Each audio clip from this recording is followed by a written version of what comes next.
Buenas a todos, boys, y bienvenidos a un nuevo vídeo. ¿Qué condenó a Los Ángeles Lakers contra Indiana Pacers? Os lo voy a decir ya directamente. Los Lakers se condenaron a sí mismos. Los Lakers son su peor enemigo, porque realmente no estuvieron a la altura en ningún momento de un equipo como Indiana Pacers, liderado por dos jugadores, sobre todo a mi forma de ver: Pascal Siakam por un lado y Tyrese Haliburton por el otro. Hay que hablar de este partido, pero también hay que hablar del hito histórico, del duelo histórico que hemos visto entre Victor Wembanyama y Jalen Brunson, una hazaña histórica que solo la hemos visto en el pasado con Wilt Chamberlain y Elgin Baylor, una absoluta locura.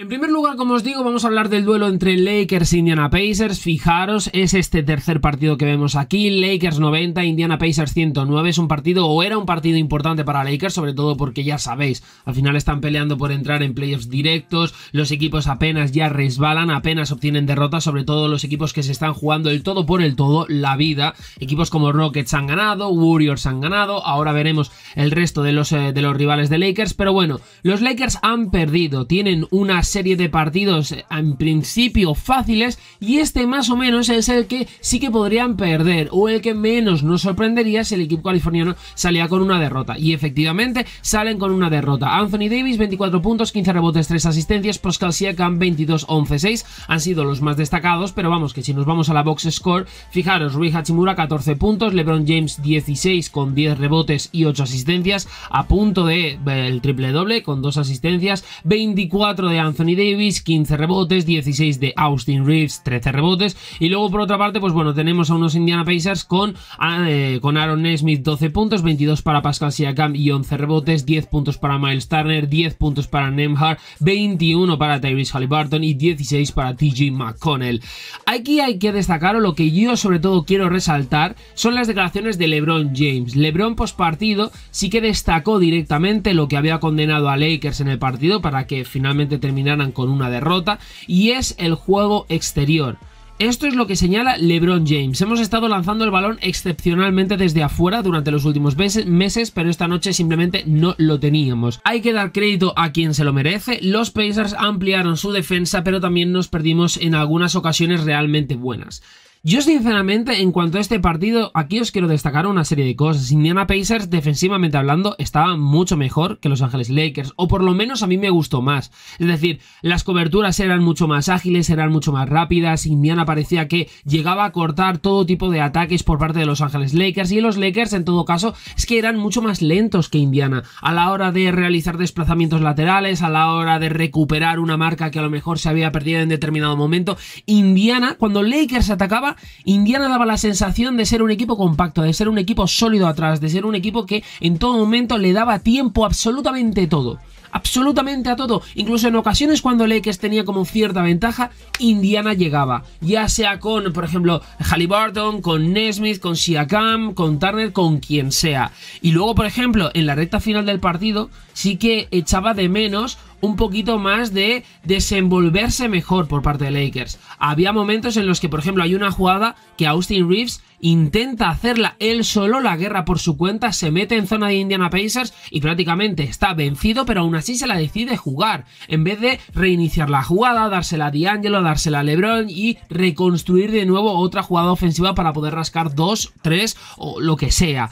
No entiendo a Los Ángeles Lakers en este partido. Me pareció un equipo, sobre todo en la recta final, pobre en cuanto a planteamiento, con falta de ideas. Indiana logró dominarles, sobre todo en defensa, y esto para Lakers es preocupante, es un toque de atención, porque al final Darvin Ham lo que quiere es que el equipo sea un equipo de corte defensivo, y ayer Indiana Pacers gana el partido a mi forma de ver, porque son en defensa mucho mejor que Los Ángeles Lakers. Pero mucho mejor. En rebotes, los rebotes ofensivos del partido, ostras, había momentos en los que Siakam o Miles Turner o el que sea, siempre como que terminaban cogiendo el rebote ofensivo por encima del defensivo de Los Ángeles Lakers. Era la sensación constante que te daba. la sensación constante. Entonces, al final, esto es algo que los Lakers deben de mirar y deben de tener en cuenta, porque es algo preocupante, sobre todo por lo que os digo. Es un partido en el que normalmente tú en defensa tienes que ser mejor que tus rivales, y no lo ha sido, ni mucho menos, todo lo contrario, es que ha sido ampliamente peor.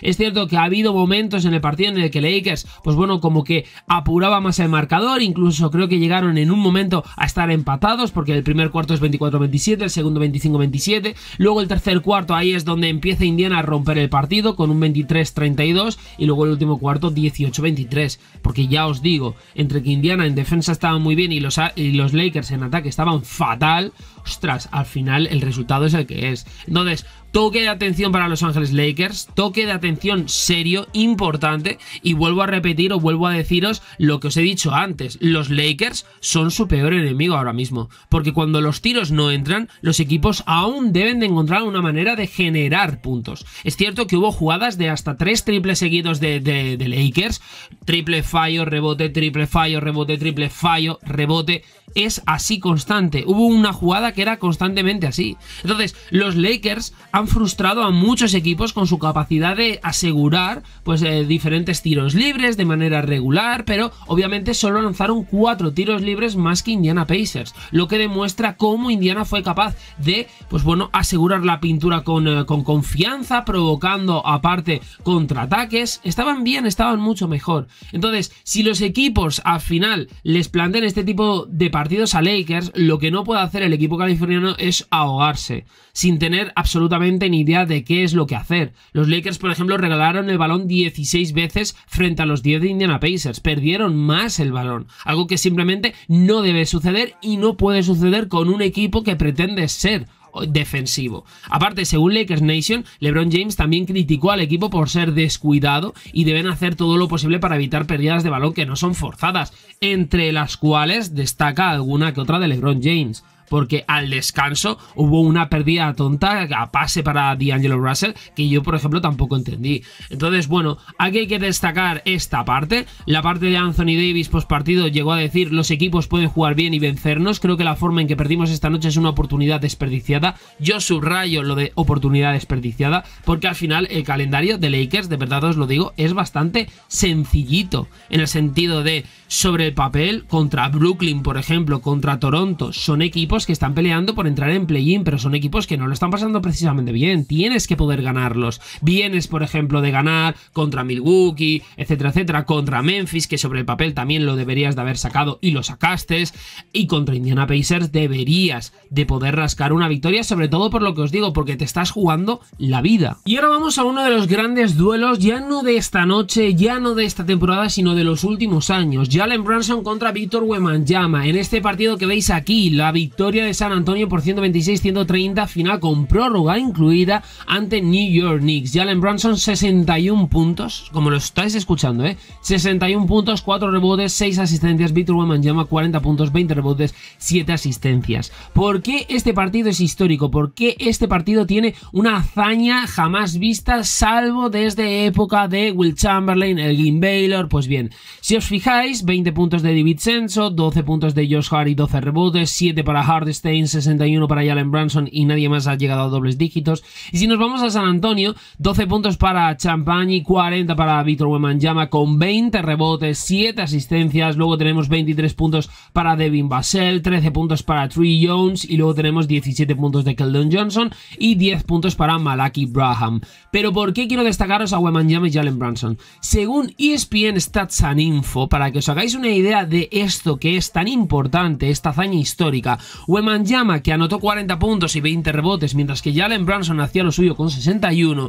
Esta marca es el segundo juego en la historia de la NBA en el que un jugador cualquiera anota 40 puntos y 20 rebotes y otro jugador anota 60 o más puntos. La primera vez que sucedió fue en el año 61, en 1961, el 8 de diciembre, cuando Elgin Baylor anotó 63 puntos y Will Chamberlain registró 78 puntos y 43 rebotes. Obviamente, en ese caso concreto del año 61 es mucho más impresionante, porque es que estamos hablando de que un jugador supera los 60 puntos y el otro supera ya no solo los 20 puntos, sino que supera los 40 rebotes y aparte los 70 puntos. Pero claro, aunque Jalen Brunson preferiría tener la victoria más que un logro histórico, este sigue siendo un momento interesante en la cultura moderna de la NBA, sobre todo porque muestra un inmenso talento que hay ahora mismo en la liga. Jalen Brunson ha irrumpido en la NBA de una manera totalmente inesperada, porque desde que llegó a Dallas Mavericks nadie esperábamos un jugador como Jalen Brunson, y la está rompiendo en New York Knicks. Y ya ni hablemos de Victor Wembanyama, aunque sí que es cierto que en Wembanyama sí que se hablaba de que iba a ser un prospectazo de la leche, muchos aseguraban que iba a ser el mejor prospecto de la historia de la NBA, superando por ejemplo a LeBron James. Bueno, veremos a ver qué termina sucediendo. Obviamente el futuro por delante que tiene Wembanyama es brutal. Si no recuerdo mal, Jalen Brunson ha dicho que al final Wembanyama va a ser uno de los mejores jugadores que jamás él ha visto, y yo creo sinceramente que va a tener razón. O sea, yo creo que Wembanyama va a ser uno de los mejores jugadores en la historia de la NBA. Veremos a ver si puede ser el mejor históricamente en su posición o el segundo mejor, pero ahí va a estar seguramente, top 3 mínimo. Y luego por top 3 en cuanto a posiciones, top 3 en la NBA, ahí ya veremos, esa es otra historia. Pero es una locura, es una barbaridad lo que hemos visto, y no solemos ver partidos de 60 puntos. O sea, no solemos ver, por ejemplo, que Jalen Brunson o cualquier otro jugador anote 61. Normalmente suele ser histórico esto, suele ser algo a comentar, pero claro, que uno anote más de 60 puntos, 61 concretamente, y el otro, por ejemplo, anote un 40-20, es que esto ya no es que sea noticia, es lo que os he dicho antes, es un hito histórico. Por otra parte, duelo espectacular entre Minnesota y Denver Nuggets. Ya sabéis que ahora mismo estos dos equipos pelean por el top 3 de la conferencia oeste en cuanto a ser el líder, el segundo o el tercero junto con Oklahoma City Thunder. Había un duelo y era un duelo muy importante y este se lo ha llevado Minnesota, 111-98. Rudy Gobert ha destacado con 21 puntos, 12 rebotes, 2 asistencias. Nikola Jokic 32-15. Si nos vamos a la box score para que veáis lo que ha hecho por ejemplo Anthony Edwards y compañía, pues bueno, tenemos a Jaden McDaniels con 17 puntos, bastante bien, 21 para Rudy Gobert con 12 rebotes, como he dicho, 25 para Anthony Edwards. Cuidado, 8 de 19 en tiros de campo Anthony Edwards, quiero decir, no ha tenido un partido especialmente brillante en cuanto a tiros de campo, 0 de 8 en triples, y aún así ha ganado Minnesota con mal partido de Anthony Edwards. 23 de Mike Conley desde el punto de vista ofensivo, 14 puntos para Michael Porter Jr., 14 puntos para Aaron Gordon, 32 para Nikola Jokic y 10 rebotes, 12 puntos para Reggie Jackson y 11 puntos para DeAndre Jordan. Este es un partido claramente marcado sobre todo, por ejemplo, por Anthony Edwards y por su defensa. Hay que destacar que la primera parte del partido, si nos vamos al sumario, fijaros, la primera parte del partido, Minnesota 33-26 primer cuarto, 29-17 segundo cuarto, y luego aquí ya más o menos como que se iguala un poquito más, ¿no? 25-21 se lo lleva Minnesota al tercero, 24-34 cuarto para Denver. Pero lo que os quiero destacar, la primera parte del partido es alucinante el nivel demostrado por Minnesota Timberwolves. O sea, es el mejor tramo de 24 minutos que ha demostrado este equipo en toda la temporada. En toda la temporada, porque detrás de 19 asistencias, moviendo bien la bola, moviendo bien el juego y una increíble cifra de 0 pérdidas de balón, los Wolves dejaron a los fans de Denver Nuggets atónitos, porque se fueron con un 62-43 en el marcador al descanso, contra nada más y nada menos que Denver Nuggets. Minnesota olía sangre, buscaba sangre desde el principio. Anthony Edwards continuó su dominio, a pesar, repito, de una mala noche desde el punto de vista ofensivo, sobre todo en tiros de 3 puntos. No estuvo acertado, 0 de 8, en tiros de campo tampoco estuvo bien, pero su defensa cerrada, su elegante juego de pies, es que es una pesadilla, es una absoluta pesadilla. Los Wolves llevaron su brillante actuación en la primera parte hasta las últimas etapas del partido, y el gran enfrentamiento se convirtió, pues bueno, en un asunto desigual entre Denver y Minnesota, sobre todo contra Nikola Jokic. Aquí hay que destacar que obviamente las piezas para mí que tiene Minnesota les hace ser un equipo que puede llegar a ser incluso un dolor de cabeza para Denver Nuggets, y voy a deciros por qué. Me recuerda mucho este equipo, los Wolves, a los Lakers del 2020, por lo que siempre os digo con el tema de Anthony Davis y de su emparejamiento con Nikola Jokic. Veréis, cuando hemos hablado muchas veces de la ceja y de ese posible emparejamiento, que yo siempre he dicho que me parece injusto porque por físico, por posición, Anthony Davis no tiene por qué parar a Nikola Jokic, porque se nota que no es su posición, porque se nota que está nadando contra corriente. Recordar que en 2020 Los Ángeles Lakers utilizaron utilizaban sobre todo a Dwight Howard o Jamal McGee, pero sobre todo a Dwight Howard por el tema físico. ¿Qué es lo que pasa, por ejemplo, en Los Ángeles Lakers? ¿Qué es lo que tiene en este caso Minnesota? Los Lakers no tienen un pivot puro, no tienen un Andre Drummond, que por cierto en este cierre de mercado lo buscaron, pero por ejemplo Minnesota sí. Minnesota tiene un buen juego exterior con Jaden McDaniels, por ejemplo, con Anthony Edwards, con Mike Conley, etcétera, etcétera, pero luego tienen un muy buen juego interior con la dupla estrella, con Karl Anthony Towns y con Rudy Gobert. Además son dos jugadores que te aportan diferentes cosas, tienen diferentes atributos y es una pareja muy interesante porque se complementa muy bien. A la hora de poder frenar, a la hora de poder parar o por lo menos estorbar a Nikola Jokic, la pareja de interiores que tiene Minnesota le hace ser un equipo a batir, le hace ser un equipo más duro, y a la hora de buscar un favorito que no sea Denver Nuggets en el oeste y que pueda desbancar a los equipos vencedores del anillo en la anterior temporada, Minnesota es el claro favorito para mí, por el bando del oeste y en general, porque tú te paras a pensar y dices Boston Celtics, pareja de interiores como una Karl Anthony Towns y Rudy Gobert, ¿realmente lo tiene? Para mí no. Para mí no. En el caso de Oklahoma City Thunder, que es el otro equipo con el que está peleando tanto Denver como Minnesota, la pareja de interiores que tiene no llega todavía a esa pareja Karl Anthony Towns-Rudy Gobert. Te paras y te pones a pensar en el resto de equipos y realmente a lo mejor te encontrarás que ese equipo en cuestión destaca por tener un grandísimo ala pivot o un grandísimo pivot, pero no es tanto en la otra posición. Puedes tener un buen 4, pero el quinto ya, el 5, como que te resbala un poco. O al revés, puedes tener un buen 5, pero el 4, cuidado. En este caso, no. En este caso, el 5 es muy buen 5 y el 4 es muy buen 4. Y esta es la realidad. Y aparte, es que estos dos, para mí, a mi forma de ver, no son los mejores jugadores aparte del equipo. Porque el mejor jugador es Anthony Edwards. Y Anthony Edwards, la defensa que tiene, claro, en un hipotético duelo también en cuanto a juego exterior, con Michael Porter Jr., con Aaron Gordon, con KCP, con por ejemplo Jamal Murray, que es el hombre a batir, la segunda espada de Denver por detrás de Nikola Jokic.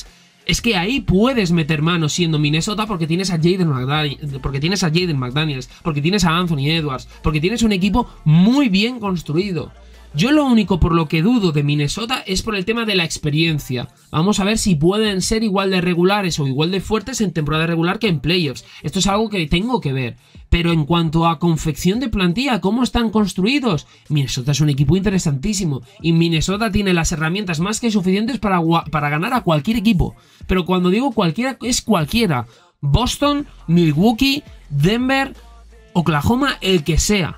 Literalmente, ¿eh? Y bueno, ya volviendo a lo que ha sido la jornada, sobre todo para ver el cuadro de playoffs que se nos ha quedado después de esta jornada. Detroit ha ganado 96-87 ante Washington, Kate Cunningham 33-8-7, Danny Avdija 18-11-9. Victoria de los Clippers 197 ante Orlando Magic. Kawhi Leonard ha destacado con 29 puntos, 11 rebotes, 5 asistencias. Paulo Banchero 23-8-2. Ya sabéis que Clippers tiene pendiente todavía la renovación de Paul George. Y luego por otra parte, fijaros lo que nos encontramos aquí. Warriors y por detrás, un poquito más abajo, Houston Rockets. ¿Por qué quiero analizaros estos dos partidos o por qué quiero hablaros de ellos? Porque al final no podía fallar ninguno de los dos y no ha fallado. En el caso de Golden State Warriors ha ganado a Charlotte, un rival facilillo, en el sentido de que al final es un caramelito que se te cruza y te lo tienes que comer. Warriors se lo come con 115-97 de marcador. Andrew Wiggins 20 puntos, 8 rebotes, 8 asistencias. Miles Bridges 22-9-3. Y en el bando de Houston, ojo porque siguen rachado, 101-100 por un punto, pero siguen ganando.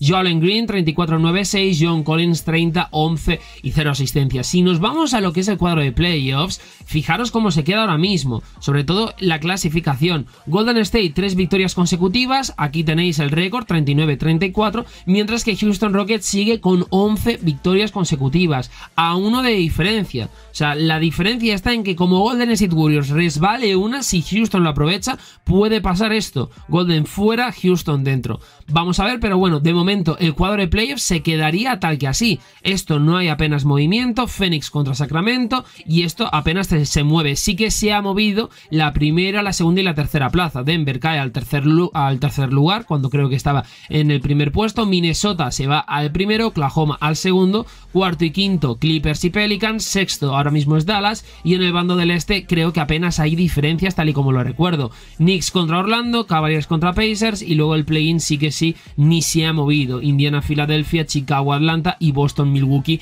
esperando. Entonces vamos a ver qué es lo que termina sucediendo, pero como veis, pues bueno, ni Warriors ni Rockets resbalan en cuanto a sus partidos. Filadelfia ha vuelto a perder 114-117 ante Cleveland Cavaliers. Kyle Lowry 23-3-6, Evan Mobley 20-11-3. Vuelvo a repetiros el tema de Philadelphia 76ers. Me parece o me produce mucha tristeza el hecho de cómo se ha caído, por ejemplo, el equipo de Nick Nurse. Sinceramente yo me he llevado una absoluta decepción porque creía que era un equipo mucho más completo, un equipo mucho más compacto, y el hecho de no tener a Joel Embiid obviamente se va a notar porque es el actual MVP de la liga, es uno de los mejores jugadores y te aporta muchísimo, pero ostras, hasta tal punto de haber caído prácticamente de clasificación directa a playoffs a play-in y estar casi pidiéndola ahora, es triste, es muy triste y es a su vez muy pero que muy decepcionante. Luego por otra parte tenemos el partido entre Chicago Bulls y Brooklyn Nets. Brooklyn ha ganado 108-125 con un DeMar DeRozan de 31 puntos, 8 rebotes, 2 asistencias, Cam Thomas 28 puntos, 8 rebotes y 4 asistencias. Y en cuanto a este partido quería daros un dato en cuanto a triples. Los Brooklyn Nets lanzaron 18 de 24 triples en la segunda parte para lograr esta victoria. Y sus 18 triples en la segunda parte empatan el récord de la NBA de triples en una sola parte. En una sola mitad. La marca se había alcanzado 4 veces antes del viernes y la más reciente por los Bucks durante la victoria ante Phoenix Suns el 17 de marzo. Así que simplemente destacaros este dato y las declaraciones de Kevin Ollie, que terminó diciendo esto: nos tocaba uno de estos partidos, nos tocaba uno de ellos, tenemos algunos buenos tiradores ahí fuera, no hemos estado disparando a nuestras capacidades, pero simplemente se quedan con eso, simplemente se quedaron con eso. Tuvimos una gran sesión de tiro esta mañana, así que me encanta cómo muestran la conectividad sin importar lo que esté sucediendo. Se quedan en el momento presente, lo cual es genial de ver. Y luego por otra parte, pues bueno, Oklahoma ha ganado su partido 103-128 ante Phoenix Suns con un Kevin Durant de 26-6-1, Josh Giddey 23-7-9. Recordar que pues bueno, Oklahoma tiene a Shai Gilgeous-Alexander tocadete. Portland ha perdido 82-142 ante Miami Heat, palizón de los de South Beach. Scott Henderson 20 puntos, 6 rebotes, 6 asistencias. Bam Adebayo 21 puntos, 12 rebotes, 9 asistencias.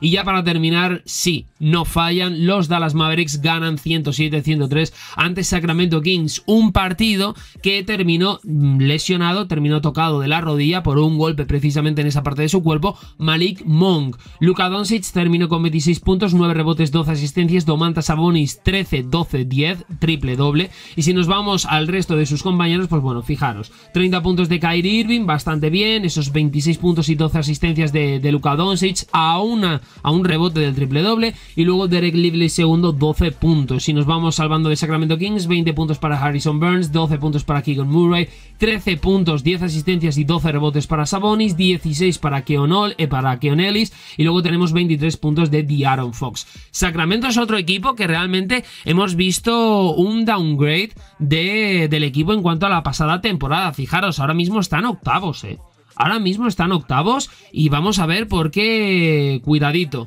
Al final es un equipo que De'Aaron Fox y Domantas Sabonis, la sensación que te dan es que funcionan, están cuajando una de sus mejores temporadas, sobre todo en el caso de Domantas Sabonis, pero el equipo por lo que sea como que no acompaña de la manera que acompañaba el año pasado a sus estrellas. Vamos a ver en qué acaba todo esto, pero bueno, esta ha sido la jornada. Si os ha gustado, reventar el botón de like, suscribiros my boys y comentarme para vosotros qué es lo que ha condenado en el partido contra Indiana Pacers a Los Ángeles Lakers. Los Ángeles Lakers son su peor enemigo, como los he definido al principio del vídeo. Me lo vais poniendo por aquí. Hablarme de Dallas, hablarme de Minnesota, la opinión que tengo yo la compartís en cuanto a ese hipotético enfrentamiento en playoffs contra Denver Nuggets, tal y como está confeccionada la plantilla de Anthony Edwards, Karl Anthony Towns, Rudy Gobert, Mike Conley, de los Wolves en general, Jaden McDaniels. También hablarme de los Clippers, que os ha parecido la victoria contra, por ejemplo, Orlando Mike, y la exhibición histórica tanto de Jalen Brunson como de Victor Wembanyama, recordando, salvando las distancias, a Will Chamberlain y a Elgin Baylor. Me lo vais poniendo por aquí, like, subscribe, y nos vemos en próximos vídeos aquí en Cosas del Básquet. Chama boys.